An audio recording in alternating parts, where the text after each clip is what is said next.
Hello மக்கள், இன்றைக்கி மோர்க்குழம்பும் வாழைக்காய் கறியும் செய்வது எப்படின்னு வாங்க பார்க்கலாம். இன்றைக்கி பூசணிக்காய் போட்டு மோர்க்குழம்பு வைக்கிறேன். வெண்டைக்காயிலையும் பண்ணலாம், சேப்பங்கிழங்குலையும் பண்ணலாம். முதல்ல இந்த பூசணிக்காயிலேருந்து கொட்டையெல்லாம் எடுத்துருங்க. இது கூட மேட்சிங்காக வாழைக்காய் கறி பண்ணுறேன். இப்படி சீவிட்டு நறுக்கணும்.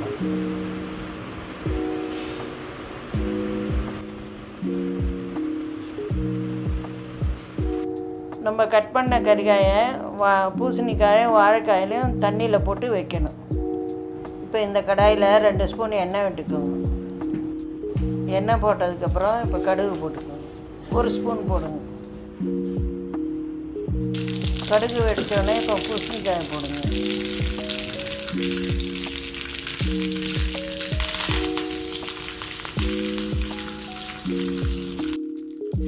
இப்போ தண்ணியில் போட்ட பூசணிக்காயை கடாயில் போடுங்க. பூசணிக்காயை போட்டுட்டு ஒரு டம்ளர் தண்ணி விடுங்க. கொஞ்சம் இப்போ உப்பு போட்டுக்கோங்க. 1 ஸ்பூன் மஞ்சள் பொடி போட்டுக்கோங்க.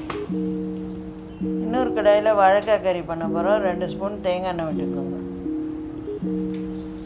2 ஸ்பூன் கடுகு போடணும். பூசணிக்காயை வதக்கிக்கோங்க. கடுகு வெடித்தோன்னே உளுத்தம் பருப்பு போடணும்.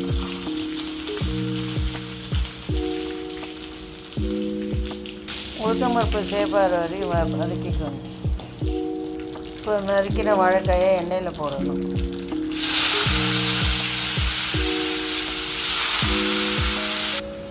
ஒரு ஸ்பூன் மஞ்சள் பொடி போட்டுக்கோங்க. இப்போ உப்பு கொஞ்சம் போட்டுக்கோங்க. இப்போ உப்பு போட்டு எல்லாத்தையும் வதக்கிக்கோங்க. நல்லா வதக்கிக்கோங்க. கொஞ்ச நேரம் மூடி வச்சுக்கோங்க. இப்போ ஒரு பாத்திரத்தில் சைடில் 4 கரண்டி தயிர் விட்டுட்டு மஞ்சள் பொடி போட்டுக்கணும். நல்லா மத்தால மிக்ஸ் பண்ணிக்கணும்.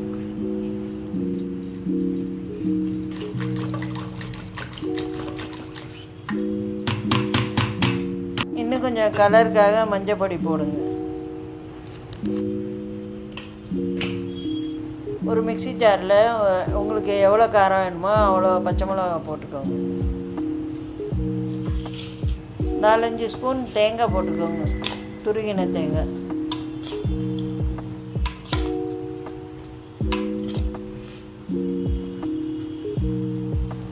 இதில் 2 ஸ்பூன் ஜீரகம் போட்டுக்கோங்க.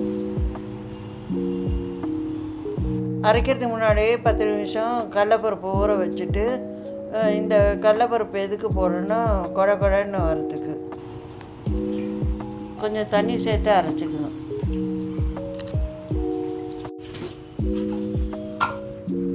இப்போ மிக்சியில் போட்டு தண்ணி விட்டு நைஸாக அரைச்சிக்கணும்.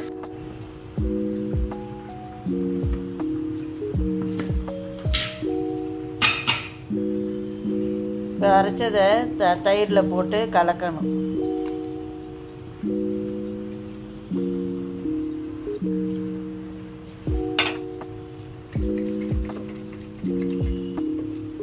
இப்போ வாழைக்காயை 10 நிமிஷம் மூடி வச்சுருந்தேன். இப்போ பெரட்டணும். வாழைக்காயம் திறந்து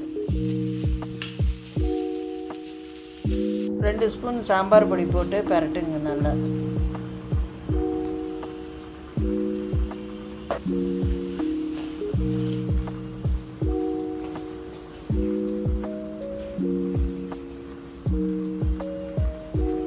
கொஞ்சம் வாசனைக்கு தேங்காய் எண்ணெய் விட்றோம். முதலே விட்டுருந்தோம், இப்போ திருப்பி கொஞ்சம் விட்றோம். எல்லாத்தையும் போட்டு நல்லா கலக்கிட்டு ஆஃப் பண்ணிவிடுங்க.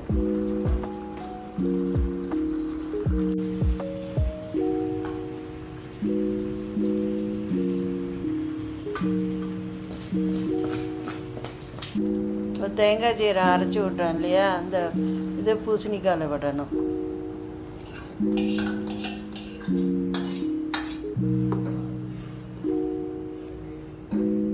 நல்லா கலக்கி விடுங்க. திருப்பியும் கொஞ்சம் மஞ்சள் பொடி கலருக்காக போடுறோம்.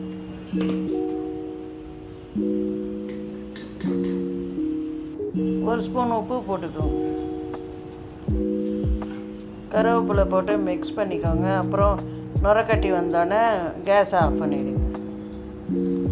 மோர் குழம்பு ஜாஸ்தி கொதிச்சா தண்ணியாக ஆகிடும்.